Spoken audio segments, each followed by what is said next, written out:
maqal iyo daawasho wanaagsan waa markaani qodobadii ugu xiisaha badnaa Soomaaliya iyo caalamka. Qodobada aad ku daawan doontaan waxaa ka mid ah Sheekh Shaakir iyo madaxa AMISOM oo kulmay, dowladda federaalka oo ciidamo geysay Dhuusamareeb, Axmed Madoobe oo warqad codsi ah u diray madaxweyne Farmaajo, Kenya oo jawaab ka bixisay go'aankii lagu diiday qorshaheedii qaraarka 1267. Maxay tahay ujeedada ay dowladda Kenya u difaacayso Axmed Madoobe? Imaaraadka oo hub uusan ka warhayn dani si qarsoodi ah ku dejiyay Puntland. Qodobadaas iyo qodobo kale ayaad ku daawan doontaan hadduu eebid. markaani u diyaar garooba ayagoo intaasi ka faahfaahsan.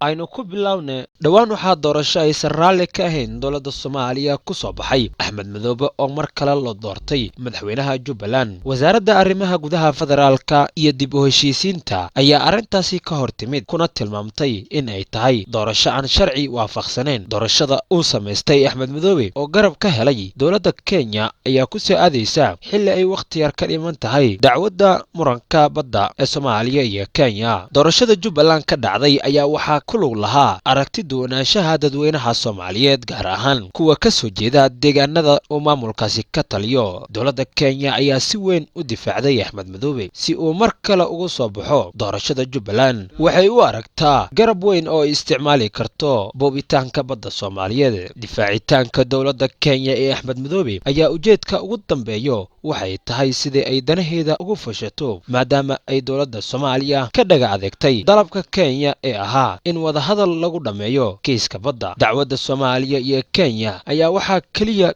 ka harsan muddo 11 maalmood, waxayna khubarada sheegayaan inay u badan tahay in ay guul gaarto Soomaaliya. haddaba guusha isweydiinta mudan ayaa ah Axmed Madoobe ma Kenya ayuu daacad u noqonayaa mise badda Soomaaliyeed ee ay boobayso ayuu ku difaaci doonaa? dowladda Kenya ayaa markii ugu horreysay jawaab ka bixisay go'aanka ay qaramada midoobay ku diiday dalabka dowladda Kenya oo ahaa ururka Al-Shabaab lagu daro qaraarka 1269. dowladda Kenya ayaa muujisay sida ay uga xun tahay go'aanka golaha amniga ee qaramada midoobay ay ku joojiyeen in ay cunaqabateen adag ku soo rogaan kooxda xajirka ee Soomaaliya ee Al-Shabaab. xoghayaha joogtada ee wasaaradda arrimaha dibadda ee dowladda Kenya ayaa East African u sheegay inuu aad uga xun yahay in wadamada sida aadka ay ugu saameeyeen Al-Shabaab iyo kooxaha kale ee xagjirka ah aysan taageerin soo jeedinta Kenya. waan ka xumahay go'aanka ka soo baxay qaramada midoobay sababtoo ah macquul ah in dowlad ka tirsan qaramada midoobay oo muwaadiniinteeda ku weysay weerarka Al-Shabaab ay diido tallaabooyinka laga qaadayo ururkani foosha xun, ayuu dhahay xoghayaha joogtada ee wasaaradda arrimaha dibadda ee dowladda Kenya. waxaan qaramada midoobay ka rajaynayaa in ay arrintani siiso dareen gaar ah sidii loola dagaalami lahaa ururada xagjirka ah sida Al-Shabaab oo Kenya iyo Soomaaliya ku dishay boqolaal qof oo aan waxba galabsan, ayuu yiri. hadalka ka soo yeeray Kenya ayaa imaanaya xilli ay qaramada midoobay codayn ku diiday soo jeedinta dowladda Kenya ayaa doonaysay in ururka Al-Shabaab lagu daro qaraarka 1269 si ay taas uga faa'iideysato in ay cunaqabateen ku saarto Soomaaliya, isla markaana ku beegsato hantida ganacsatada iyo shirkadaha Soomaaliyeed iyo sida oo kale shakhsiyaadka ay doonto. qaraarka oo golaha ammaanka ansixiyay 15 Oktoobar ee sanadkii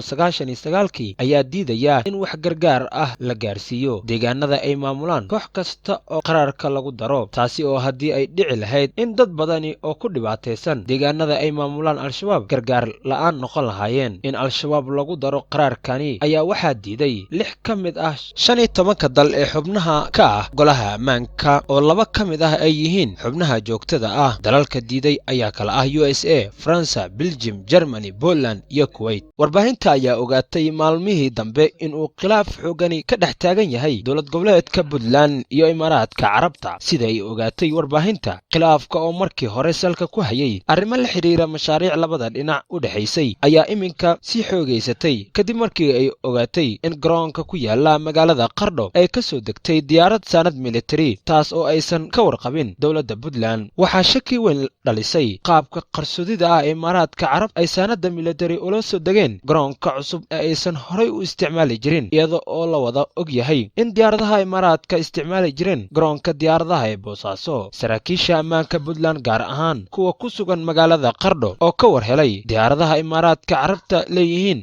ee ka soo degay garoonka diyaaradaha Qardho ayaa amray in la xanibo agabka ciidan ee diyaaraddu sideen. madaxweynaha Puntland Siciid Cabdullaahi Dani oo markii horeba safarkiisa ku wajahnaa dalka Imaaraadka Carabta ayaa la gaarsiiyey warka la xiriira diyaaradda hubka sida ee ka soo degtay garoonka diyaaradaha ee Qardho. madaxweyne Dani ayaa saraakiishiisa faray in la dejin sanadda military ee diyaaraddu siday ilaa iyo amar dambe. waxaa muuqata in qorshahani uu yahay mid u gaara Imaaraadka Carabta oo aysan ka warqabin madaxda dowladda Puntland. shaki weyn ayaa durbaba soo baxaya kaas oo ah halka uu ku wajahan yahay sanadan ciidan ee Imaaraadka sida qarsoodida ah u keentay isagoo aanan wargelin dowladda Puntland. habdhaqanka cusub ayaa sii xoojinaya tuhunka ay muddooyinkii dambe ka qabeen madaxda Puntland kaas oo ah in wada shaqayn kala dhexayso kooxaha ka dagaalama buraha Puntland iyo Imaaraadka. saraakiil ciidan oo warbaahinta la hadlay waxay aaminsan yihiin sanadda military ee sida qarsoodida ah uga soo degatay garoonka diyaaradaha ee Qardho in ay tahay mid loo waday buuraha Galgala oo ay ku dagaalamaan al-shabaab. maalmo ka hor safarkii uu madaxweyne Dani ku baxay Puntland ayaa si rasmi ah ugu wajahnaa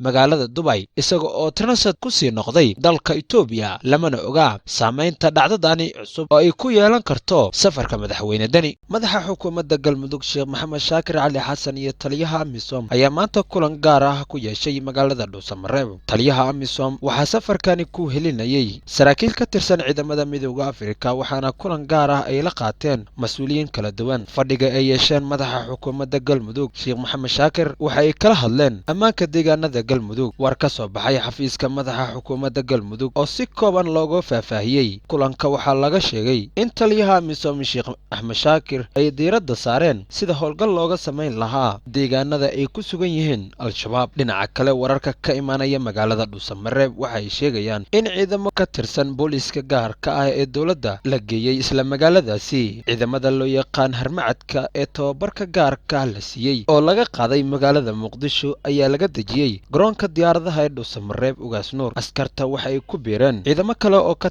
tirsan booliiska sida gaarka u tababaran oo 25 ilaa 27 bishani la geeyey magaalada Dhuusamareeb. xukuumadda Soomaaliya ayaa xoogga saartay magaalada Dhuusamareeb oo lagu qabanayo shirka dib u heshiisiinta beelaha dega xulista baarlamaanka iyo doorashada madaxda cusub ee Galmudug.